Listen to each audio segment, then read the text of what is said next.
परमेश्वर का वचन जीवित है और वो परमेश्वर का वचन हमसे बात करेगा। जब कभी भी आप ये मत्ती उसका 5वां अध्याय उसका 13, 14, 15 और 16 पद तक इसी बात में हम जोर देंगे और आज हम परमेश्वर के वचन से बातचीत करेंगे। तो सबसे पहले हम अगर तुम पृथ्वी का नमक हो, ये बात प्रभु यीशु मसीह ने कहा, तो सबसे पहले हम नमक की बात को समझने का कोशिश करेंगे।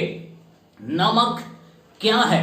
नमक जो है वो इस संसार में मनुष्य जीवन में मनुष्य जब जब सब्जी रोटी को बनाता है तब तब, चाहे वो रोटी बनाए चाहे वो सब्जी बनाए, तब तब उसको डालने में काम आता है। और नमक के बिना आपका सब्जी अधूरा है, आपका रोटी अधूरा है। नमक का बहुत विशेष कार्य है। नमक का अपना अपना स्वभाव है। नमक अपने स्वभाव का इतना मजबूत है कि जब कभी भी डाला जाए तो पूरी तरह से पानी में घुल जाता है, सब्जी में घुल जाता है, अच्छे कार्यों में वो हो जाता है और इतनी सब्जी को टेस्टी बना देता है। जबकि मसाला महंगा होता है, तेल महंगा होता है और भी चीजें महंगी होती है, लेकिन मेरे प्रियो सोचकर देखो, नमक जबकि ज्यादा महंगा नहीं है, उसके बावजूद भी यदि बहुत सारी चीजों में भी अगर नमक ना डाला जाए तो आपका सब्जी, आपका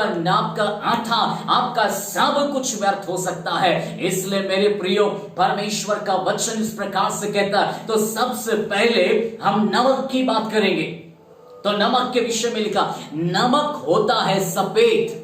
नमक होता है सफेद। सफेद किस बात को दिखाता है? सफेद पवित्रताई को दिखाता है।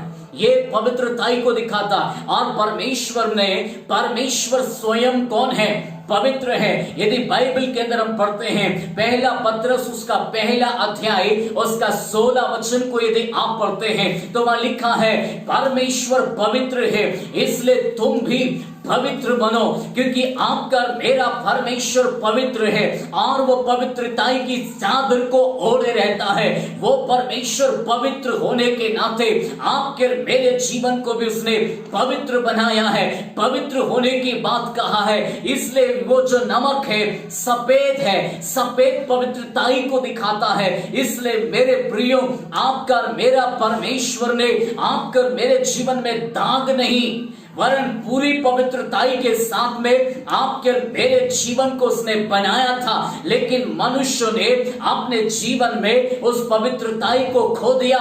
मनुष्य ने पाप करने के कारण अपने जीवन की उस अद्भुत बातों को खो दिया।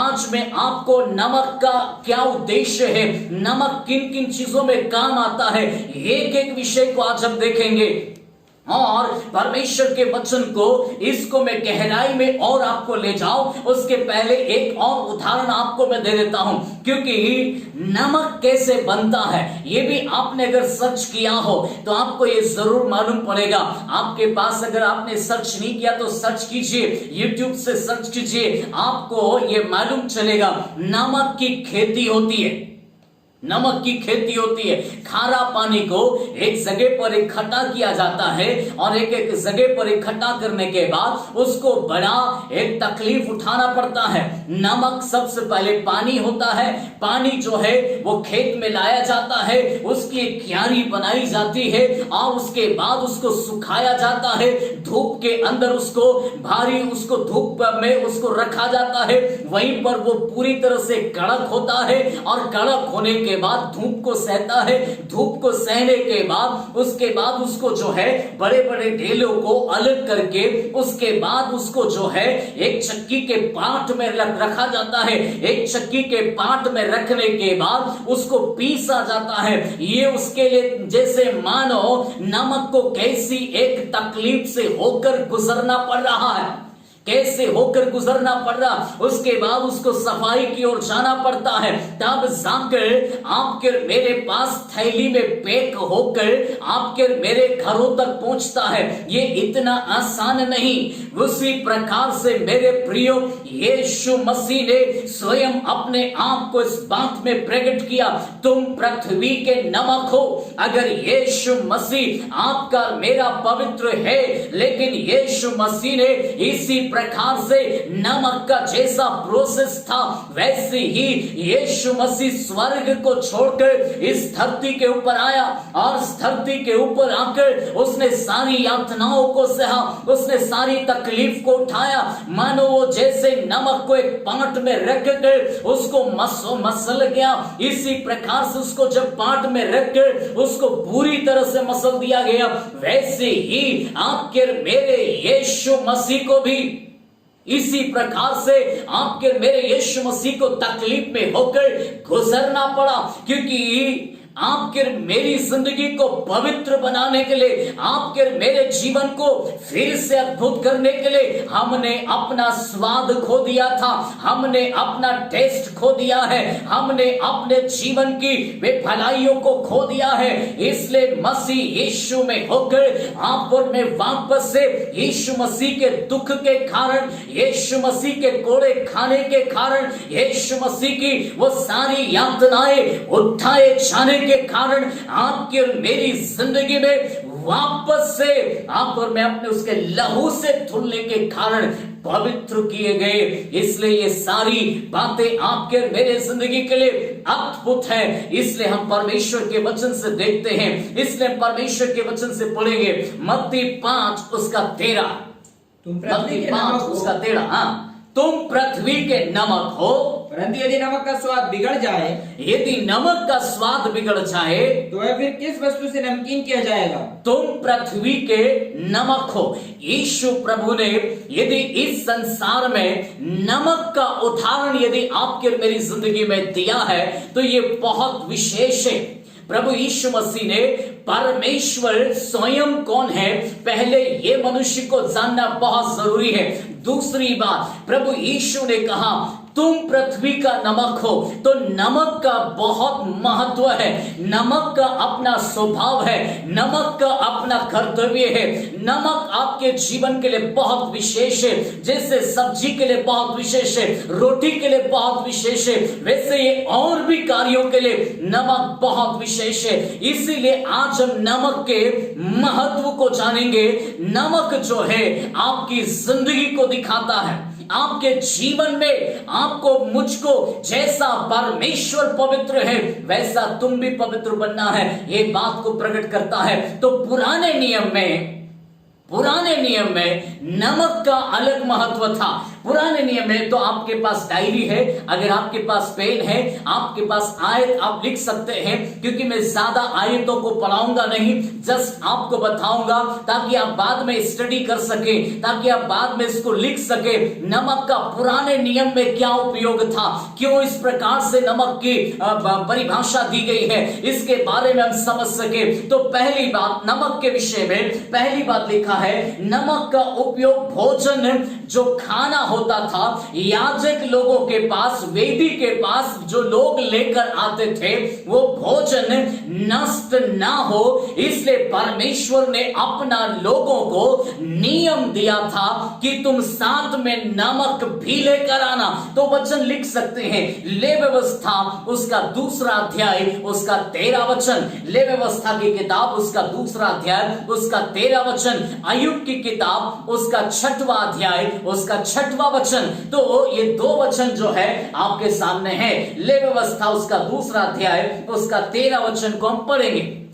ले व्यवस्था उसका 2 अध्याय उसका 13 वचन। जितने लोग शेयर कर सकते हैं अपनी आईडी पर, फेसबुक आईडी पर शेयर करते जाएं, क्योंकि आज लोगों के जीवन से प्रभु बात करना है, वचन से बात करना है, अद्भुत कार्य होना है। जी हम पढ़ेंगे। फिर अपने सब अनबलियों को, इसलिए सब अपने अनबलियों को नमकीन बनाना और अपना कोई अनबली अपने परमेश्वर के साथ बंधी हुई वाचा के, अपनी कोई भी अनबली परमेश्वर के वाचा के नमक से रहित होने न देना, नमक से रहित होने न देना। परमेश्वर का नियम इस्राएली लोगों के लिए परमेश्वर ने कहा था, क्योंकि जो भोजन वस्तु वो ला रहे थे वो भोजन वस्तु कहीं एक ही दिन में खराब ना हो जाए, इसलिए उसको परमेश्वर ने विशेष बात रखी, नमक भी साथ में लेकर आना, क्योंकि नमक जो है भोजन वस्तु को नष्ट होने से बचाता है। वो वस्तुओं को जो लोगों ने अर्पण की है उसको नष्ट होने से बचा लेता है। इसलिए परमेश्वर ने चाहा कि लोगों से आज्ञा दिया परमेश्वर ने कि जब साथ में तुम बलिदान चढ़ाओ, जब तुम ऐसी वस्तुओं को लेकर आओ तो तुम साथ में नमक भी लेकर आना। ये पुराने नियम में ऐसे उपयोग किया जाता था और नए नियम में इस बात को प्रभु यीशु के वचन में कुछ और बातों से प्रकट किया गया परमेश्वर के वचन में। इसलिए हम पढ़ेंगे कुलुसियों 4:6, इसको कैसे जोड़कर बताया गया हम उसको पढ़ेंगे। कुलुसियों उसका 4 अध्याय उसका 6 वचन पढ़ेंगे। कुलुसियों 4:6, हाँ, जिसको भी मिला पढ़ सकते हैं। तुम्हारा वचन हाँ, सदा अनुग्रह रहित, तुम्हारा वचन, देखो कुल मिलाकर यहाँ पर वचन ये जरूर है, नमक बिगड़ना नहीं चाहिए। कुल मिलाकर बिगड़ना नहीं चाहिए। नमक क्यों चढ़ाया? बिगड़ना नहीं चाहिए, क्योंकि ये सफेद है, ये पवित्र है, तो ये पवित्र ही होना चाहिए। इसमें काला कोई चीज लगना नहीं चाहिए, ये पवित्रताई में होना चाहिए। इसलिए परमेश्वर अब यहाँ पर आपके मेरे जीवन को रखता है। नमक, प्रभु यीशु ने यदि कहा है वो तुम पृथ्वी के नमक हो, तो आपके मेरे जीवन को प्रभु यीशु ने संसार से जोड़ा है। तो आपका मेरा जीवन इस संसार के लिए कितना महत्व है। इस संसार में यदि आपका मेरा जीवन बिगड़ जाए तो दुनिया में किसी भी व्यक्ति के काम का नहीं हो सकता है। बाहर फेंकने के अलावा, ये नाश होने के अलावा, पैरों थले रोंदे जाने के अलावा किसी भी काम का नहीं हो सकता है। इसलिए परमेश्वर का वचन कहता है नमक का अपना स्वभाव है, नमक की अपनी खूबी है। नमक यदि जब तक पवित्रताई में बने रहेगा, जब तक नमक अपना स्वाद नहीं खोएगा, तब तक नमक का अपना प्रभाव रहेगा। जिधर भी रहेगा, जिधर भी पड़ेगा, उधर ही अपने प्रभाव को छोड़ेगा। लेकिन जिधर अगर वो नाश हो गया तो उसका कोई भी महत्व नहीं होगा। इसलिए पढ़ेंगे, कुलुसियों में पढ़ेंगे क्या लिखा। हाँ, तुम्हारा वचन सदा अनुग्रह सहित, सुनिए, आपका मुंह से निकलना वाला वचन, आप यदि यीशु का व्यक्ति हैं, आप यदि पवित्र व्यक्ति हैं, आपके जीवन से जोड़ा गया है, यदि आपका जीवन पवित्र है तो आपके मुंह से निकलने वाला वचन कैसा होना चाहिए? पढ़िए। हाँ, तुम्हारा वचन सदा अनुग्रह सहित, तुम्हारा वचन सदा अनुग्रह सहित और सलोना हो। कितना सभ्य होना चाहिए, आपकी भाषा कितनी सभ्य होना चाहिए, क्योंकि नमक का अपना स्वाद है, वो बिगड़ने नहीं देता, वो टेस्ट को बढ़ा देता है। इसी प्रकार से आपका शब्द जो है मनुष्य के जीवन में आपके शब्दों से रिश्ते जुड़ना चाहिए। आपका शब्द सलोना होना चाहिए। मसीह जीवन में आपको परमेश्वर ने पवित्र बनाया है। आपका परमेश्वर यदि पवित्र है तो आपका मेरा जीवन भी पवित्र होना चाहिए। आपका शब्द सलोना होना चाहिए। हाँ जी, कि तुम्हें हर मनुष्य को उचित रीति से उत्तर देना आ जाए। उचित रीति से उत्तर देना आ जाए। तुम्हें मनुष्य को उचित रीति से उत्तर देना आना चाहिए, क्योंकि आप और मेरे जीवन में, आप और मैं यदि परमेश्वर की संतान है तो आपका और मेरा ये जिम्मेदारी बनता, क्योंकि हमारे जीवन में ये परमेश्वर ने आपके और मेरी जिंदगी में ये जोड़ा है, ये दिखाया है कि तुम नमक हो, तो नमक को किसी भी रीति से बिगड़ने नहीं देना, वरन उसको अपना स्वाद बनकर इस संसार में बने रहना है। बिगड़ी हुई दशा को बल्कि सुधारने का काम करना है। वो कार्य परमेश्वर ने आपको और मुझको सौंपा है। पुराने नियम में इसको कहा गया कि बस भोजन वस्तु के साथ में नमक भी लेकर आना ताकि वो बिगड़े ना। तो आज परमेश्वर का इच्छा है कि मनुष्य जीवन, मनुष्य जाति का जीवन परमेश्वर के लिए उपयोगी पात्र है। जी आगे पढ़ेंगे।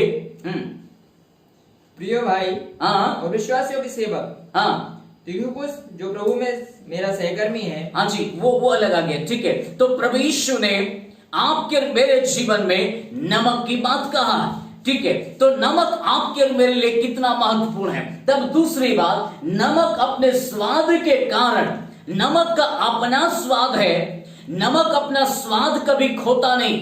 वो अपने स्वाद के कारण पुराने नियम में इसका एक और कार्य के लिए उपयोग किया जाता था। जब कभी भी दो दल इकट्ठा होते थे तो वाचा के रूप में, इसको चिन्ह के रूप में वाचा बांधते थे नमक को रखकर, और चिन्ह के रूप में इसको अपने पास रखते थे। दोनों दल, दोनों पार्टी एक दूसरे के साथ वाचा बांधते समय नमक को एक चिन्ह के रूप में अपनी टेबल पर अपने पास में रखते थे, ताकि इस वाचा नमक जो है हमेशा हमेशा के लिए वह अपने स्वाद में बने रहता है, वो कभी बिगड़ता नहीं है। इसलिए पुराने समय में, पुराने युग के लोग इसको वाचा के रूप में, एक चिन्ह के रूप में बांधा करते थे। इसके लिए वचन में आपको दे देता हूं। ले व्यवस्था इसी का 2:13 में ये बात लिखा है। गिनती 18 उसका 19 में भी लिखा है। गिनती 18 उसका 19 में भी लिखा है। दूसरा इतिहास उसका 13 अध्याय उसका 5 वचन में भी लिखा है। तो हम गिनती 18 का 19 पढ़ लेते हैं। गिनती 18 उसका 19, क्योंकि 13 हमने पढ़ लिया जी। गिनती 18 उसका 19। पवित्र वस्तुओं की जितनी भेंटें, पवित्र वस्तु की जितनी भेंटें इस्राएली यहोवा को दे, इस्राएली लोग यहोवा को दें, उन सबों को मैं तुझे, उन सबों को मैं तुझे, तेरे बेटे बेटियों को सदा का हक करके दे देता हूँ। और तुम्हारे बेटी बेटियों को सदा का हक करके दे देता हूँ। यह तो तेरे और तेरे वंश के लिए यहोवा ये की तो तेरे और तेरे वंश के लिए यहोवा की ओर से सदा के लिए नमक की अटल वाचा है। सदा के लिए नमक की अटल वाचा है। तो परमेश्वर के दास को यहाँ पर नमक की वाचा के लिए परमेश्वर ने मनुष्य और परमेश्वर के बीच में भी सदा और अटल वाचा के रूप में परमेश्वर ने इस नमक को आपके और मेरे लिए दे दिया। तो मनुष्य भी इस संसार में नमक का उसका अपना स्वाद होने के कारण उसको चिन्ह के रूप में अपने पास रखते थे। नमक उनके लिए चिन्ह था, उनके लिए प्रतिज्ञा था, वाचा का प्रतीक था। इसलिए मेरे प्रियो वो हमेशा उनको अपने पास में रखा करते थे। इसलिए तीसरी बात नमक परमेश्वर के न्याय और विनाश को भी दर्शाता था। नमक परमेश्वर के न्याय और विनाश को भी दर्शाता था। तब हम वचन से पढ़ेंगे। लिखा परमेश्वर के वचन में, ले व्यवस्था की किताब व्यवस्था विवरण उसका 29 का 23, व्यवस्था विवरण उसका 29 और उसका 23, और न्यायों उसका 9 का 45, न्याय 9 का 45, व्यवस्था विवरण 29 का 23 पढ़ेंगे। और यह भी देखकर, हाँ, और यह भी देखकर कि इसकी सब भूमि, हाँ, यह भी देखकर कि इसकी सब भूमि गंधक और लोन से भर गई है, गंधक और लोन से भर गई है, और यहाँ तक जल गई है, यहाँ तक जल गई है कि इसमें ना कुछ बोया जाता, ना तो इसमें कुछ बोया जा सकता है, ना कुछ जम सकता है, ना कुछ जम सकता है। देखिए पुराने जमाने में, पुराने लोगों के बीच में जब कभी भी किसी देश को हराना था, किसी देश को नुकसान पहुंचाना था, तो बेबीलोन ने जब इजरायली लोगों के ऊपर राज्य किया, इजरायली लोगों को जब गुलाम बनाया, तो बेबीलोन के उस राजा ने, उस जमाने के राजा ने इजराइल को पूरी तरह से नाश करने के लिए उन्होंने क्या किया कि उस देश के राजा ने सारा नमक उठाकर इजराइल देश के ऊपर, उसकी भूमि के ऊपर, उसकी मिट्टी के ऊपर सारा नमक को डाल दिया, ताकि वो इजराइल देश जो है वो नाश हो जाए। वहां का फल अंगूर ना उगे, वहां का अनार ना लगे, वहां का जैतून ना लगे, वहां का कोई भी फल आगे ना बढ़े। इसलिए उन्होंने सारा नमक उस जगह पर डलवा दिया। इसलिए कई भविष्यवक्ताओं ने समय समय पर भविष्यवाणी किया, और समय समय पर भविष्यवाणी करते हुए इस बात को प्रकट किया, क्योंकि वहां पर लोग चाहते थे कि ये लोगों के पास खेती नहीं होगा तो ये लोग उन्नति में नहीं होंगे, खेती नहीं होगा तो इनके पास धन नहीं होगा, ये कमजोर होंगे, जीवन भर इसी जगह में गुलामी करते रहेंगे। ऐसा बोलकर ये इस प्रकार से परमेश्वर के लोगों को वश में रखना चाहते थे। लेकिन परमेश्वर का प्यार इस्राएली लोगों के लिए था, परमेश्वर का प्यार इस्राएली लोगों के छुड़ाने के लिए था। इसलिए यहेजकेल भविष्यवक्ता को परमेश्वर ने 36वें अध्याय में उभारा और उभारने के बाद उसने एक बार फिर से भविष्यवाणी करते हुए यहेजकेल पूरी तरह से इस्राएल को भविष्यवाणी देता है और भविष्यवाणी देकर कहता है, हे इस्राएल, तेरे अंदर फिर से तू भूमि के अंदर अन्न को उपजाएगा, फिर से तेरे अंदर डालियां फलेंगी, फिर से तू अन्न को लगाएगा, फिर से तेरे अंदर फल आ जाएंगे, फिर से तू फलवंत देश हो जाएगा। ऐसा भविष्यवक्ता यहेजकेल ने ये भविष्यवाणी किया। लोगों ने चाहा था वो देश नाश हो जाए, वो देश नुकसान में आ जाए, उस देश में कोई भी अन्न ना उसे और वहां के लोग गुलामी में रहे। लेकिन परमेश्वर ने आपके मेरे जीवन में, शत्रु ने चाहा था आपकी पवित्रताई को बिगाड़कर, आपके जीवन को बिगाड़कर इस संसार में आपके मेरी जिंदगी को वो ऐसा बना दे कि मानो लोग आपकी जिंदगी को पैरों तले रौंदते रहे।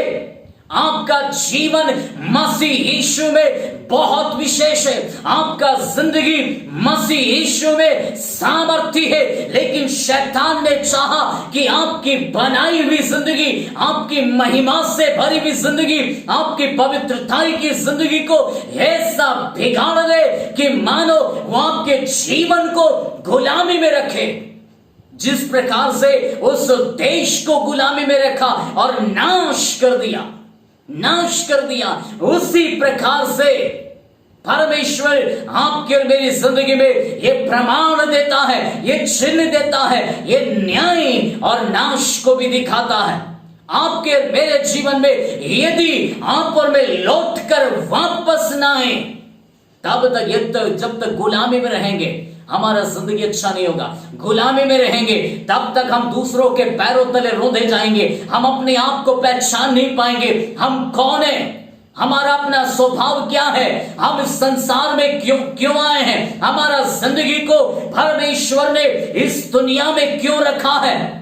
आज संसार का मनुष्य इस बात को समझ नहीं पा रहा है। इस बात को ना समझने के कारण वो अपने जीवन में तरह तरह की बातें कहता है। यदि हम परमेश्वर की बात करें तो परमेश्वर का उसका अपना स्वभाव है, दुनिया की कोई भी चीजों से आप परमेश्वर की तुलना नहीं कर सकते। परमेश्वर का तुलना ना तो सूर्य से, ना तो पेड़ों से, ना तो दीवार से, ना तो कागज से, ना तो साई से, ना तो मनुष्य से, ना दुनिया की कोई और चीजों से परमेश्वर की तुलना हो नहीं सकती। उस परमात्मा की तुलना हो नहीं सकती, क्योंकि वो परमेश्वर जीवित है। उसको जब जब लोगों ने समझा, तब लोग जब उसके पवित्र उपस्थिति में गए और उन्होंने समझने की कोशिश किया, ऋषि मुनि हो चाहे वो कोई भी क्यों ना हो, जब उन्होंने अपनी जिंदगी में उस परमेश्वर के महापवित्र स्थान में जब उन्होंने प्रवेश किया, तब वे परमेश्वर को देख नहीं सके। एक बाइबल में मूसा नाम का एक नबी था। मूसा नाम का एक नबी होने के कारण वो परमेश्वर की महापवित्र उपस्थिति में चला गया और महान पवित्र उपस्थिति में जाने के बाद उसने अपने जीवन में ऐसा महसूस किया उसकी भारी उपस्थिति को। तब वो अपने जीवन में इस बात को कहता है, हे परमेश्वर, मैं आपको देखना चाहता हूं। हे परमेश्वर, मैं आपकी उपस्थिति को अनुभव तो कर रहा हूं, आवाज तो सुन रहा हूं, लेकिन मैं देखना भी चाहता हूं। हे परमेश्वर, तू कौन है? परमेश्वर तू कौन है? वो जानना चाहता था, क्योंकि अब तक उसकी बुद्धि ने जो सोचा है, आंखों ने जो देखा है, शरीर ने जो महसूस किया है, वो कहता था अब तक जो मैं करते आया, क्या परमेश्वर वो है? आज तक मैंने जो सोचा क्या परमेश्वर वो है, आज तक मैंने जो आंखों से देखा क्या परमेश्वर वो है। तब परमेश्वर ने उसको एक जवाब दिया, मैं हूं सो हूं। परमेश्वर अपने आप को प्रकट करता है और अपने आप को प्रकट करते हुए परमेश्वर ये बात को प्रकट करता है, मेरा अपना कोई भी ऐसा कोई दृश्य नहीं है, ऐसी कोई वस्तु नहीं है जिसके साथ तुम मेरा तुलना कर सको। इस संसार में ना तो कोई ऐसी वस्तु है, ना तो कोई ऐसी चीज वर्तमान में है, ना तो भूतकाल में होगी, ना भविष्य में होगी, ना कोई और होगी, क्योंकि मैं जो हूं सो हूं। परमेश्वर जो है वो आदि है, वो अंत है, वो अल्फा है, वो ओमेगा है। इसलिए वो परमेश्वर को पहचानने के लिए परमेश्वर ने आपकी और मेरी जिंदगी को इस जगह पर ठहराया है।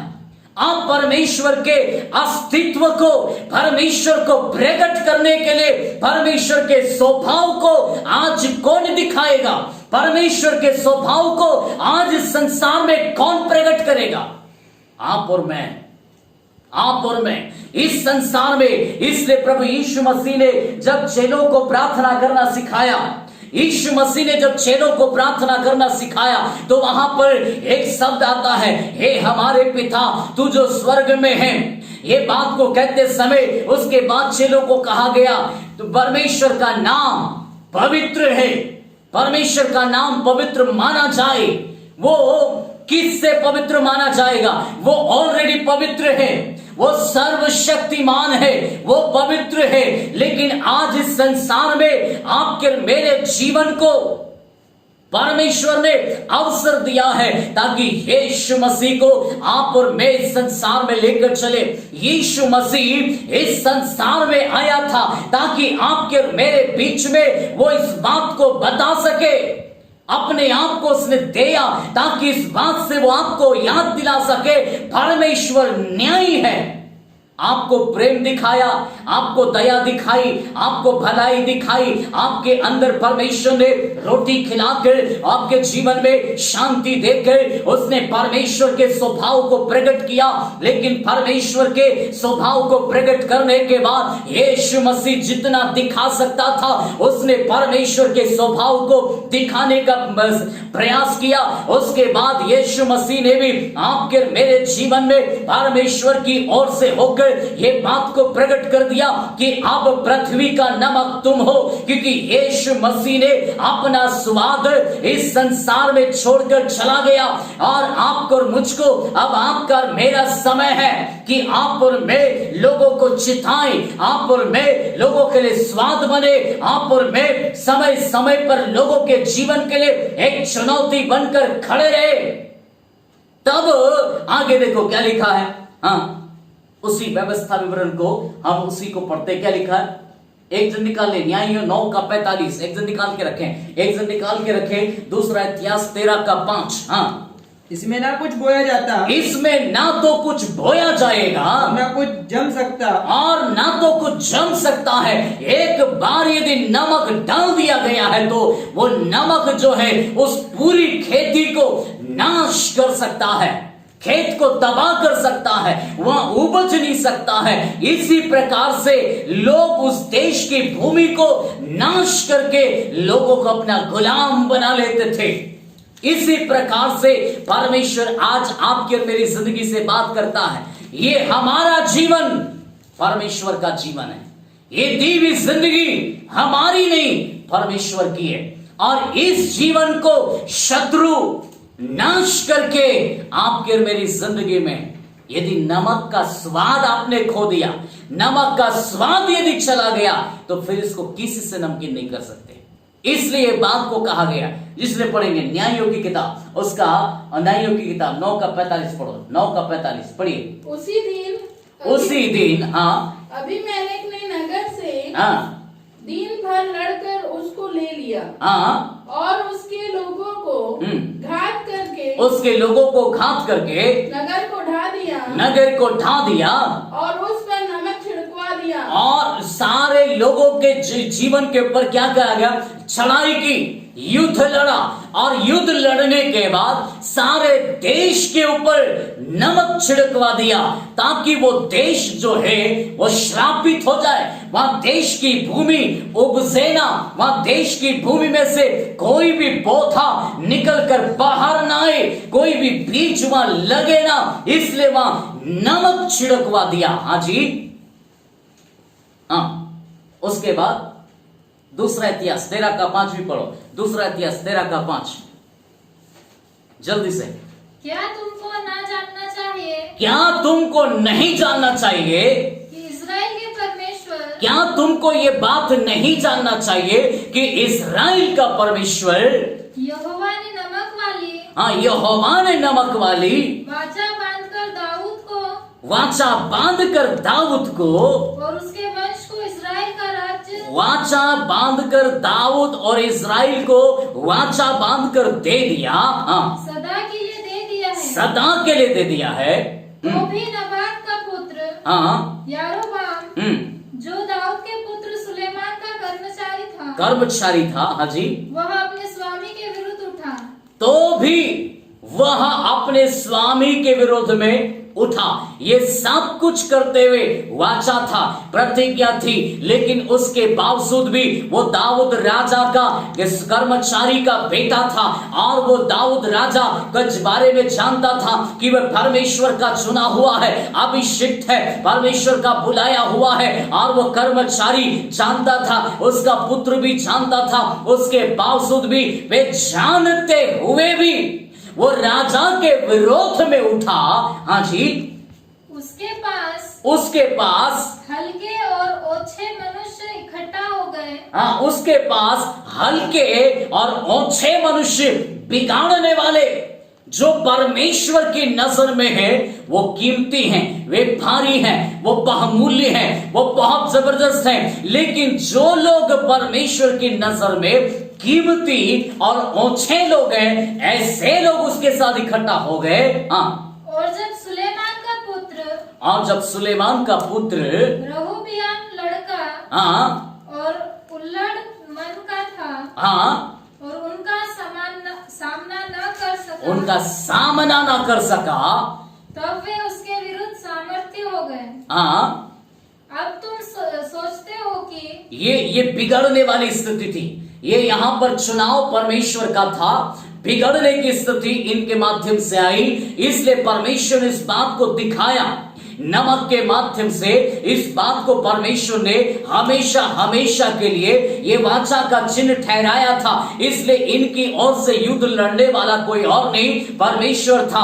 दाऊद की ओर से युद्ध लड़ने वाला परमेश्वर था, सुलेमान की ओर से युद्ध लड़ने वाला परमेश्वर का था। इसलिए जो कोई भी इसके विरोध में उठेगा, चाहे फिर वो राजा दाऊद का बेटा हो, या फिर उसके कर्मचारी का बेटा हो, या वो कर्मचारी हो, कोई भी क्यों ना हो, लेकिन राजा दाऊद से युद्ध नहीं लड़ सकता। ये न्याय को प्रकट करता है। उन्होंने विरोध आकर, परमेश्वर के लोगों के विरोध में आकर उन्होंने न्याय करना तो चाहा, मारना तो चाहा, लेकिन परमेश्वर उनके साथ होने के कारण विजय दाऊद का हुआ, विजय सुलेमान का हुआ। किसी भी रीति से इनके जीवन को परमेश्वर ने नाश नहीं होने दिया। इसलिए दोनों बातें परमेश्वर ने प्रकट किया। एक तरफ ये न्याय और विनाश, दोनों बात को ये नमक दिखाता है परमेश्वर ने, और एक तरफ दिखाया कि नमक अगर किसी देश को नाश करना हो तो उस जगह में, भूमि में नमक डाल दिया जाए तो देश के देश श्रापित हो सकता है। लेकिन एक तरफ नमक को जीवन के रूप में दिखाता है, न्याय को दिखाता है कि परमेश्वर के चुने हुए लोगों को ये कोई बिगाड़ नहीं सकता, उनके विरोध में कोई खड़े नहीं हो सकता, और यदि कोई खड़ा हो भी जाए तो परमेश्वर अपना न्याय प्रकट करेगा, परमेश्वर अपना न्याय प्रकट करेगा। इसलिए पढ़ेंगे 13:5। हाँ, 13:5 हम पूरा पढ़ेंगे। हाँ, क्या लिखा है? क्या तुमको न जानना चाहिए, क्या तुमको नहीं जानना चाहिए, इस्राएल के परमेश्वर यहोवा ने हाँ, नमक वाली वाचा हाँ, बांधकर दाऊद को और उसके वंश को, नमक वाली वाचा बांधकर दाऊद और उसके वंश को दे दिया। इस्राएल का राज्य सदा के लिए दे दिया है। इस्राएल के राज्य को सदा सदा के लिए दे दिया गया है। है ना, एक समय के लिए नहीं, सदा सदा के लिए। तो आपके मेरी जिंदगी में आपको और मुझको परमेश्वर ने ये वाचा बांधा है, यदि तुम पवित्र जीवन में रहोगे, यदि तुम पवित्रताई में जीवन में बने रहोगे, तो तुम स्वर्ग दूतों का भी न्याय करोगे, तुम लोगों का भी न्याय करोगे, तुम अपने भाइयों के बीच में धर्मी लोगों का भी न्याय करोगे। ये बात को परमेश्वर ने प्रकट किया है। इसलिए पौलुस ने कलीसिया को अनुमति दी, क्या तुम अभी भी अपने लोगों का, कलीसिया का न्याय लेकर अविश्वासी राजा के पास जाएंगे, अविश्वासी लोगों के पास जाएंगे? क्या तुम इतने बुद्धिमान नहीं? क्या तुम्हें इतनी समझ नहीं कि तुम अपना न्याय अपने घर में, अपनी कलीसिया में खुद कर सको? परमेश्वर ने आपको न्याय भी ठहराया है और वह स्वयं भी परमेश्वर न्यायी है। इसलिए वो परमेश्वर आपके मेरे लिए कहता है, मत्ती 5:13 पढ़ेंगे। हाँ जी, मत्ती 5:13 पढ़िए, जिसको भी मिलता है पढ़िए। Thank you Jesus, hallelujah. तुम पृथ्वी के नमक हो, तुम पृथ्वी के नमक हो, परंतु यदि नमक का स्वाद बिगड़ जाए, परंतु यदि नमक का स्वाद बिगड़ जाए तो वह फिर किस वस्तु से तो नमकीन किया किसी जाएगा? भी वस्तु से नमकीन नहीं किया जा सकता है। आगे, फिर वह किसी काम का नहीं। फिर वो अगर नमक बिगड़ जाए तो किसी भी काम का नहीं। हाँ जी, केवल इसके कि बाहर फेंका जाए केवल इसलिए कि वो फेंका जाए और मनुष्य के पैरों तले रोंदा जाए। और मनुष्य के पैरों तले रोंदा जाए। एक वचन और पढ़ेंगे, मरकुस 9:50 पढ़िए, सॉरी, मरकुस 9:50, मरकुस 9:50। नमक अच्छा है, नमक अच्छा है, और यदि नमक का स्वाद जाता रहे, लेकिन यदि नमक का स्वाद जाता रहे तो उसे किसी से नमकीन करोगे। तो उससे तुम किस से नमकीन करोगे? दुनिया में कोई ऐसी चीज नहीं जिससे नमक वापस से अपना स्वाद ला सके। अगर एक बार ये नमक का स्वाद बिगड़ जाए तो दुनिया की कोई भी ऐसी चीज नहीं है कि नमक के स्वाद को वापस से बना सके, या दुनिया में कोई ऐसी लिक्विड नहीं कि नमक के वापस से स्वाद को बना सके। इसी प्रकार से आपके और मेरी जिंदगी के लिए बाइबल चुनौती देती है। आप पृथ्वी के नमक हो, तुम पृथ्वी के नमक हो, स्वाद बने रहना आपका काम है। लोगों के जीवन के लिए एक आशा है, लोगों के जीवन के लिए एक उम्मीद है, लोगों की जिंदगी के लिए एक शांति है, लोगों के जीवन में आपकी जिंदगी एक मानो छुटकारे की वजह है, उनका जीवन देने का वजह है। इसलिए नमक का अपना बहुत बड़ा कार्य है।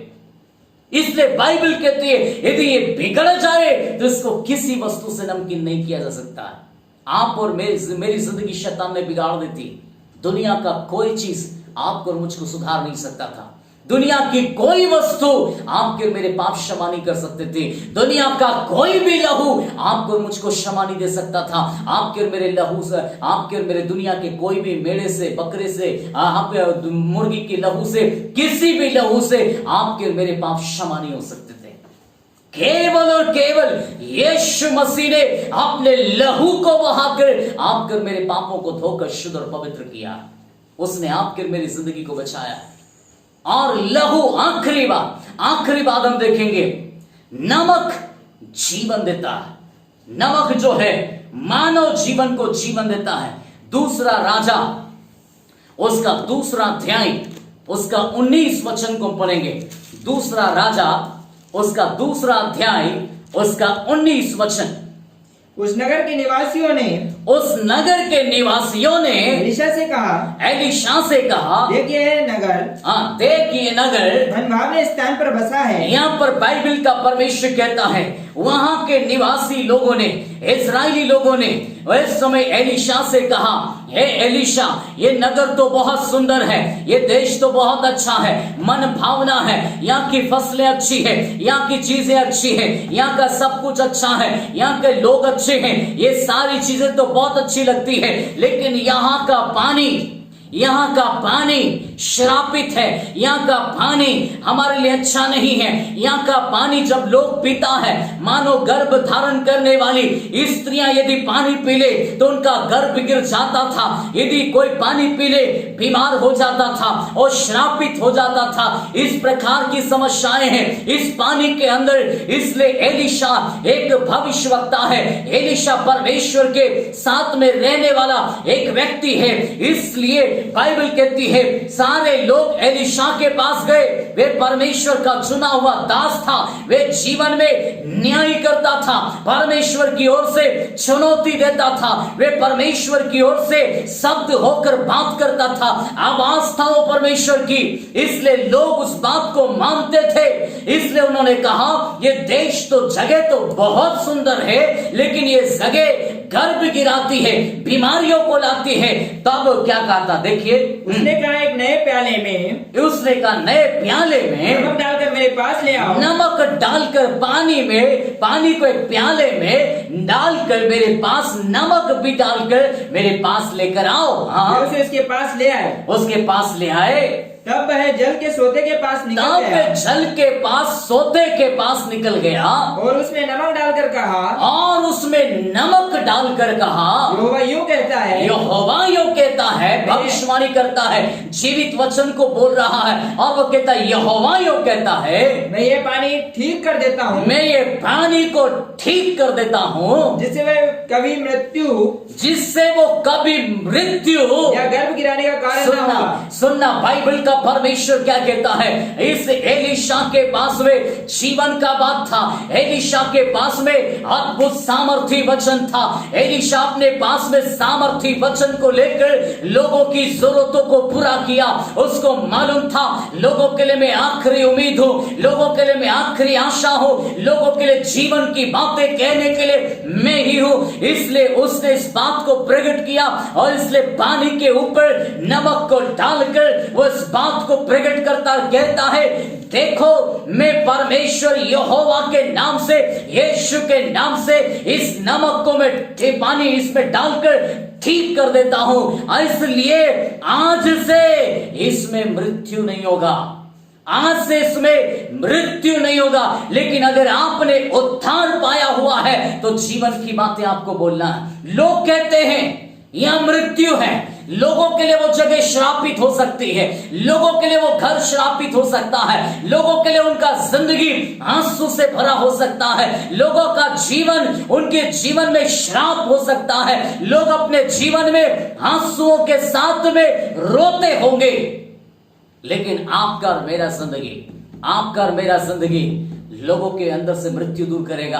आपका और मेरा जीवन यदि हम उद्धार पाया हुआ है तो हमारा जिंदगी लोगों के आंसुओं को मिटाएगा, लोगों के दर्द को दूर करेगा, आप लोगों के लिए स्वाद बन जाएगा, आप लोगों के लिए घुल मिल जाएगा, आप लोगों के बीच में अपने जीवन को प्रकट करेगा, परमेश्वर के स्वभाव को आप प्रकट करेगा। आप जीवन की बातें बोलना है, क्योंकि यहाँ पर लोग कहते हैं ये तो नगर है बहुत अच्छा।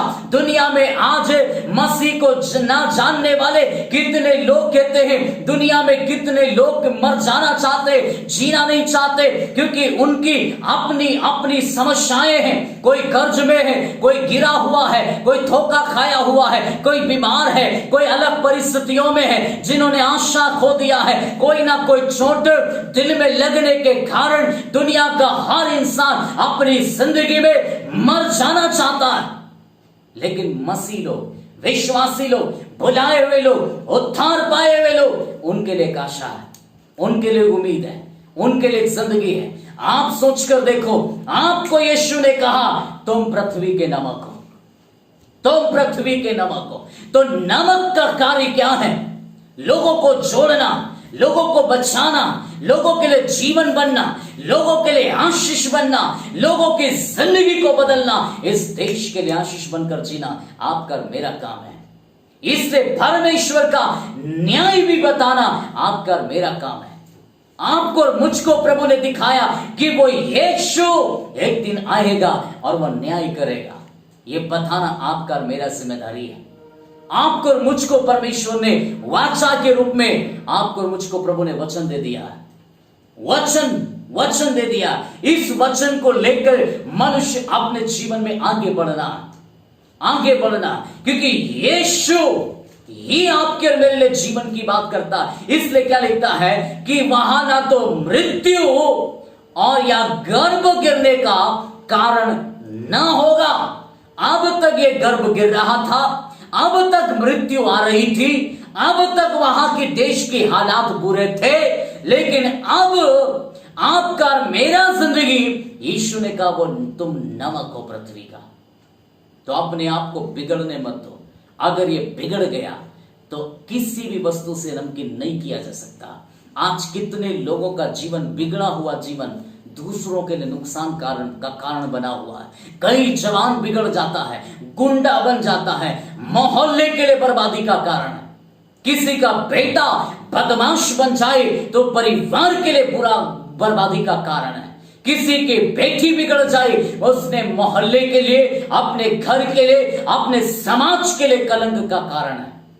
इसलिए मेरे प्रियो, यदि बिगड़ जाए तो किसी भी काम का नहीं, किसी के भी काम का नहीं। इसलिए अपने अंदर से स्वाद को बिगड़ने मत दो। अपने अंदर के स्वाद को, अपने अंदर की खूबी को, अपने जीवन को, अपने उद्देश्य को आप समझिए, क्योंकि आपका परमेश्वर पवित्र है तो आपको और मुझको भी पवित्र इस संसार में बने रहना है। इसलिए यीशु ने कहा वो स्वयं पवित्र है। उसने आपको और मुझको नमक का उदाहरण देकर कहा तुम पृथ्वी का नमक हो, तुम पृथ्वी का नमक हो। ये उदाहरण हो सकता है, लेकिन आपके और मेरे लिए, दूसरों के लिए आशीष का वजह बनने की वजह है। इसलिए जानिए, आगे पढ़े इसको। गर्भ ना गिरेगा, ना होगा। एलिशा के इस वचन के अनुसार, एलिशा के इस वचन के अनुसार पानी ठीक हो गया, पानी तो ठीक हो गया। और आज तक ऐसा ही है। हालेलुया। लिखा परमेश्वर के वचन में, एलिशा के इस वचन के अनुसार पानी तो ठीक हो गया और आज तक ऐसा ही है। हालेलुया। परमेश्वर के भक्त लोग, परमेश्वर के बुलाए हुए लोग, यदि ऐसी चुनौतीपूर्ण बात करेंगे, परमेश्वर के बुलाए हुए लोग यदि जीवन की बात करेंगे, वहां जीवन ही आएगा। परमेश्वर के बुलाए हुए लोगों की जिंदगी के लिए आशीष का वजह बनना है, श्राप का नहीं, बिगड़ने का नहीं। आपके मेरी जिंदगी लिखा लो, वापस से आप मत्ती में आइए, वापस से मत्ती में उसका 5 अध्याय में आ जाइए। यहाँ क्या बोलती बाइबल, यहाँ आखिरी बात को हम पढ़ने जा रहा है, आखिरी बात को हम देखने जा रहा। क्या बोलती है? लिखा है नमक यदि बिगड़ जाए तो किसी काम का नहीं, केवल इसके कि बाहर फेंका जाए। यदि नमक बिगड़ जाए तो किसी काम का नहीं, केवल इसके कि वो बाहर फेंका जाए। और बाहर यदि फेंका जाए, फेंक दिया, इसका मतलब वो काम का ही नहीं है, वो काम का ही नहीं है, फेंक दिया। जो काम का होता है उसको वो हमारे किचन में होता है, जो काम का होता है वो हमारे घर में होता है, लेकिन कचरा हो जाता है उसको हम बाहर फेंकता है, रोड पर फेंकता है, गलत जगहों पर फेंकता है। जिसको हम फेंक देते हैं वो अच्छा नहीं होता है। इसलिए परमेश्वर का वचन कहता फेंका गया। हाँ जी, आगे फेंक दिया गया। तब क्या लिखा? तुम जगत की ज्योति हो। नहीं, वही फेंक दिया, फेंका जाए और मनुष्य के पैरों तले रोंदा जाए। और मनुष्य के पैरों तले क्या किया जाए? वाह, हालेलुया। मनुष्य के पैरों तले रोंदा जाए, फिर वो कोई काम का नहीं है। लास्ट मोमेंट वही है कि मनुष्य की जिंदगी पैरों तले रोंदा जाए, वो किसी भी काम का नहीं है, वो किसी भी कैसे नमकीन नहीं किया जा सकता, वो कोई वजह नहीं उसका, केवल पैरों तले रोंदा जाए। इसलिए आज कितने लोग रो रहा है, अपनी जिंदगी को नमकीन ना बनाकर, अपनी जिंदगी दूसरों के लिए आशीष ना बनाकर। आज आपकी जिंदगी अगर ऐसी हालात में है, आज यदि लोग आपको पैरों तले रोंद रहा है, आज यदि आपके आंखों में आंसू है, आज यदि आपकी जिंदगी में दर्द है, आज यदि आपके जीवन की हालात टूटा हुआ, आज यदि आपका दिल टूटा हुआ है, आज यदि आपकी जिंदगी तबाही की ओर है, आज यदि आपका घर तबाही की ओर है, तो मैं आपको कहना चाहता हूं ये न्याय का समय है, ये परमेश्वर के वचन की चुनौती है, ये परमेश्वर के वचन आपको आह्वान कर रहा है, परमेश्वर का वचन आपको चुनौती दे रहा है और आज आपकी जिंदगी को कह रहा है लौटाओ, क्योंकि आपका आज का वचन, परमेश्वर का जीवित वचन आज आपको चुनौती दे रहा है। कि यदि तुम लौट कर वापस न आए तो तुम दूसरों के पैरों के तले रोंदे जाओगे। आज कितने लोग आज इस बात से कहते हैं, कितने लोग आज रो रहा है, कितने लोगों की आंखों में आंसू हैं। मेरे बहन, मेरे भाई, आज तक आप रो इसलिए रहा है क्योंकि आपने अपने बनाने वाले को समझा नहीं। आपकी आंखों में आंसू इसलिए है क्योंकि आपने अपने प्यार करने वाले को नहीं जाना। आपकी जिंदगी में आज दर्द इसलिए है क्योंकि आपने अपने जीवन में अपने सृष्टिकर्ता को नहीं जाना। आपने केवल उन लोगों पर भरोसा किया, वे लोगों ने आपको चोट पहुंचाया। जिन जिन लोगों के ऊपर आपने आशा रखी, वे लोगों ने आपको धोखा दिया। आपकी जिंदगी को मानो चोट पहुंचा के आपके जीवन में आपको पैरों तले रौंद दिया, आपके माइंड को बिगाड़ दिया, आपके हृदय को बिगाड़ दिया, आपके जीवन को अपवित्र बना दिया, आपके जीवन को मानो कंगाल बना दिया, आपकी जिंदगी ऐसी दशा में मानो रेंगने के समान बना दी। इसलिए बाइबल का परमेश्वर कहता है मानो लोगों का जीवन ऐसा हो गया है कि वो पैरों तले रौंदा जाए। आपको और मेरी जिंदगी में उस दशा में पड़े मत रहो, पड़े मत रहो। वचन आया है आपको उठाने के लिए, वचन दिया गया है आपको उठाने के लिए। यीशु मसीह का वचन कहता है इसमें जीवन है, इसमें शांति है, इसमें अद्भुत कार्य है, इसमें महान सामर्थ्य है। इसलिए परमेश्वर के वचन पर भरोसा करो। ये अद्भुत है, ये आपको उठाएगा, फिर से खड़ा करेगा, आपको फिर से खड़ा करेगा, आपको पैरों तले रखेगा नहीं, आपकी जिंदगी को उधर पड़े नहीं रहने देगा, आपके जीवन को जगह पर रहने नहीं देगा, आपके आंसू को मिटाएगा, आपकी जिंदगी को बनाएगा, आपके जीवन को फिर से खड़ा करेगा, आपके टूटे हुए परिवार को जोड़ेगा, आपके टूटे हुए हृदय को बना देगा। यीशु मसीह का ये वचन है, यीशु मसीह का ये वादा है, क्योंकि प्रभु यीशु ने ये बात को प्रकट कर दिया है कि तुम पृथ्वी का नमक हो, नमक हो। इसलिए नमक बनकर इस संसार में जैसे भोजन स्वादिष्ट बन जाता है, वैसे ही तुम भी अपनी जिंदगी को ऐसा बनाओ कि तुम्हारा जिंदगी दूसरों के लिए आशीष बन जाए। वो भोजन खाकर मनुष्य तृप्त होता है। आज आपकी जिंदगी से तृप्त नहीं हो पा रहा व्यक्ति, आपका जीवन दूसरों के लिए नुकसान बना हुआ है। लौट कर आ जाइए, यीशु मसीह आज आपको बुला रहा है। यीशु मसीह आज आपको कहता तुम पृथ्वी का नमक हो। यदि आज तुम अपनी जिंदगी को समर्पित करना चाहते हो, यीशु मसीह के हाथ में दे दीजिए। अपने हाथ को अपने सर पर रखिए। मैं आपके लिए प्रार्थना करना चाहता हूं। जितने लोग यीशु मसीह को अपना जीवन देना चाहते हैं, जितने लोग आज अपने जीवन को बदलना चाहते हैं, जितने लोग आज अपनी जिंदगी में यीशु के हाथ में देना चाहते हो, वे अपनी जिंदगी को यीशु मसीह के हाथ में दे दीजिए। क्योंकि आज मैं आपको चुनौती देना चाहता हूं। बाइबल कहती है पुराना नियम इसमें सुधरने का एक भोजन को ना बिगड़ने देने का एक वजह था, दूसरा वजह था कि वो परमेश्वर के लोगों के लिए एक चिन्ह के रूप में था। वाचाएं जब बनती थी वो चिन्ह के रूप में था।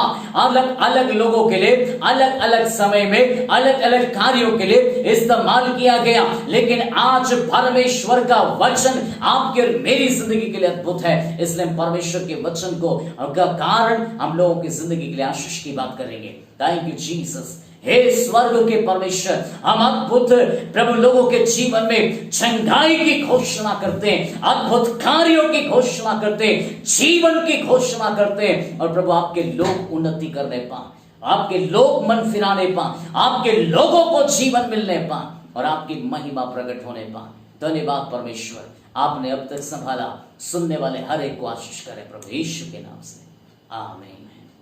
प्रभु यीशु की आशीष, पवित्र आत्मा की अनुग्रह और यीशु मसीह का अनुग्रह हम सब के ऊपर होता रहे। आमीन, आमीन, आमीन। जीसस।